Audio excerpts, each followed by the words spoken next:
Hello guys, hello water sign, Pisces, Scorpion, Cancer. Welcome dito sa aking channel, Kapalaran 888. Alamin natin kung anong messages, vibration, gabay energy para sa inyong lahat. So ito ay general reading, so pwede kang makaresonate. Gamitin mo yung intuition sa panunood. So since it's general, pwede siya sa lahat, sa iyong relationship, sa career, or sa spiritual mo, sa pera, or sa kung ano pa man na parte ng buhay mo na kailangan mo ng message na makakatulong sa'yo. Okay, so significant numbers mo is number 20, number 2, 31, 4, 32, 5. Okay. Pisces, nakikita ko siya dito na somewhat saring information ito, diba? So mixed emotion, mixed happenings, events. Unahin natin dito yung conflict. Okay, so pwedeng sa araw na ito may mga uncontrolled ka na conflict, or pwedeng hindi ka masyadong mapalagay, yung parang pagod na pagod ka, or siguro marami kang mga gustong tapusin, gawin, ganyan ganito. So nakikita natin dito na medyo hindi ka mapakali sa araw na ito.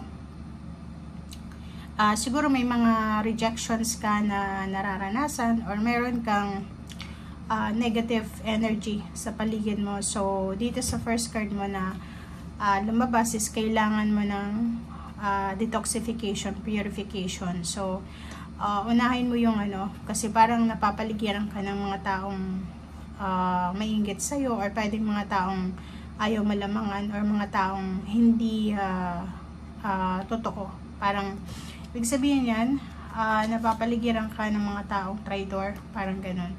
So nakikita rin natin dito na kahit maraming imbalances, meron din na balanse. So ibig sabihin, innovation, marami kang bagong ideas tungkol sa pwedeng pagkakitaan, bagong relationships, bagong friendship, acquaintance, bagong goal na bansa, kung ikaw ay mahilig ibang bansa, kung gusto mong pumunta ng ibang bansa para magtrabaho, ganun din. So may magbago ka ditong ideas kung paano ka magiging masaya sa iyong buhay. And last card mo dito is number 32-5. So sinasabi na yung mga difficulties mo, mga troubles, mga pinagdadaanan mong hindi maganda, ay ngayong araw na ito is posibleng ma-reclaim mo yung power mo. May recovery dito. So magkakaroon ka ng lakas loob, confidence, pag-asa na etong pinagdadaanan mo ay ma-overcome mo siya ng mabilisan. Okay? Okay. So Pisces, Scorpion, Cancer.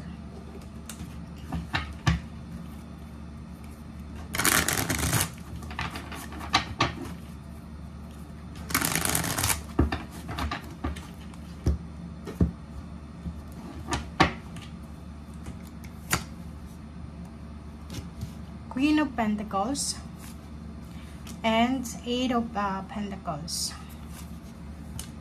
Okay. Wow.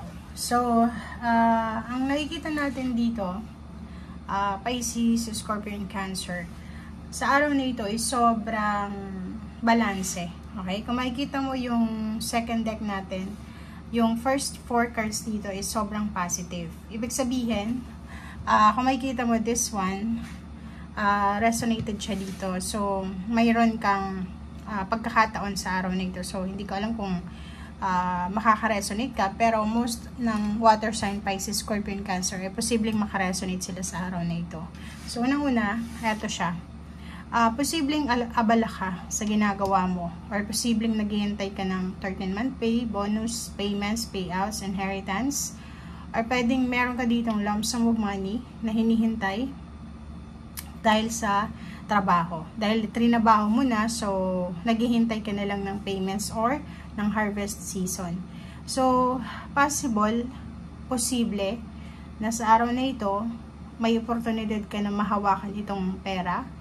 Possible na sa araw na ito, makuha mo yung positibong resulta ng mga pagpupuyat mo, pagpapagod mo, pagpapawis mo, sakripisyo, or kano pa man.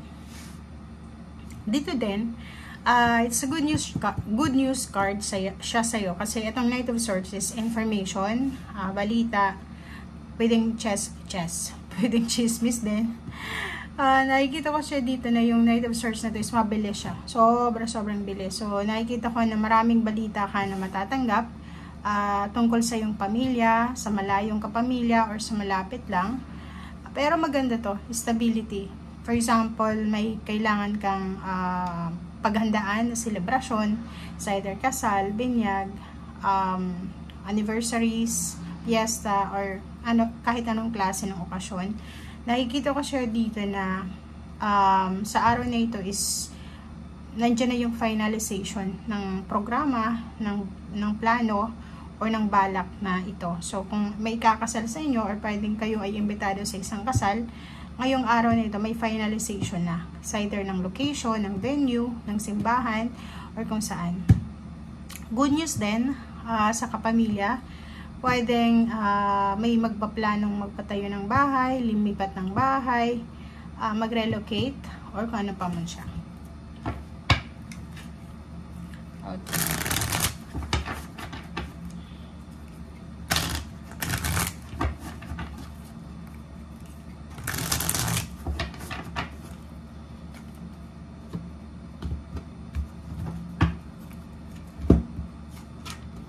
Okay, so the Chariot.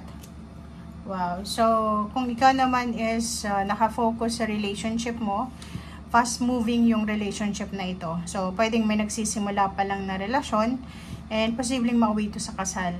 Mayroon ding mag-asawa, mag-boyfriend, mag-girlfriend, magka-partner sila, sa either business partnership yung meron sila or pwedeng intimate, na posibleng mabilis yung progress, mabilis yung movement. Okay?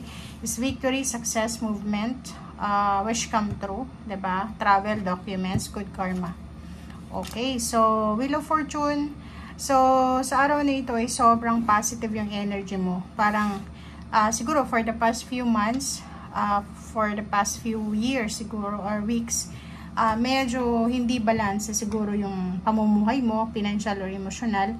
And sa araw na ito is bibigyan ka ng universe, ng Panginoon, ng pagkakataon para mabago, kung ano yung dapat baguhin sa sarili mo, diskarte, or nandito yung new beginnings, parang bibigyan kayo ng pagkakataon para makasurvive sa pangalawang pagkakataon or pangatlo.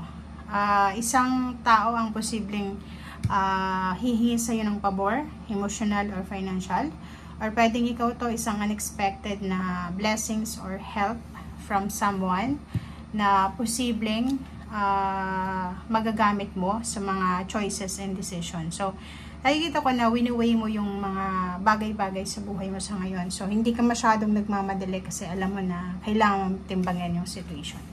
Okay, so, meron ding recovery ng relationship.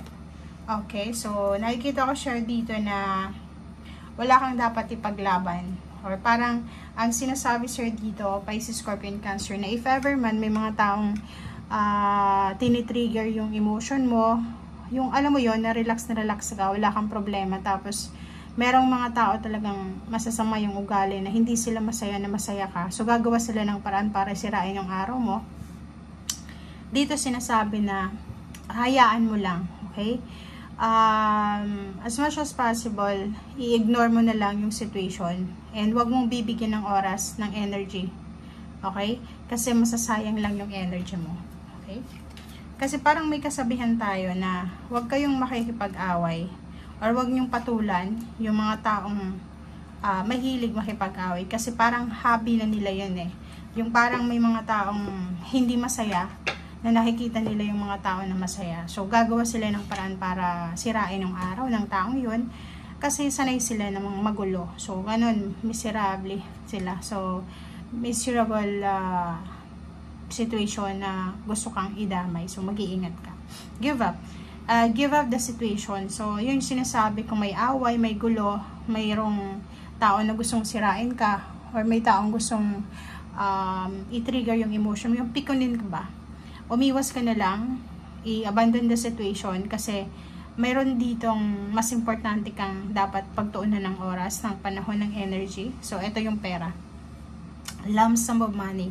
It's either 100,000, 1 million, 10 million, 10,000, 1,000, or 100 pesos. So, nakikita natin dito yung hundreds or 0, 0, and 1. So, sinasabi sir dito ka mag-focus. Dito mo ibigay yung energy mo. Okay? Huwag mo nang bigyan ng oras yan. And be strong, be courageous na huwag patulan kung ano yung mga issues na yan ibinabato sa'yo. Kasi, yun nga sabi sir dito, may kailangan kang bigyan ng pansin. Siguro nakikita nila na sobra kang blessed. And alam mo yung mga human beings, ayaw nilang nakikita na nauungusan sila. Gusto nila sabay-sabay maghirap, parang ganun. Kung aasenso, sabay-sabay, parang ganun. So, kita ko sir dito na sobra kang hardworking and ginagawa mo yung best mo. So, deserve mo kung ano man ang blessings na to na parating sa'yo. Okay? Thank you guys. Bye!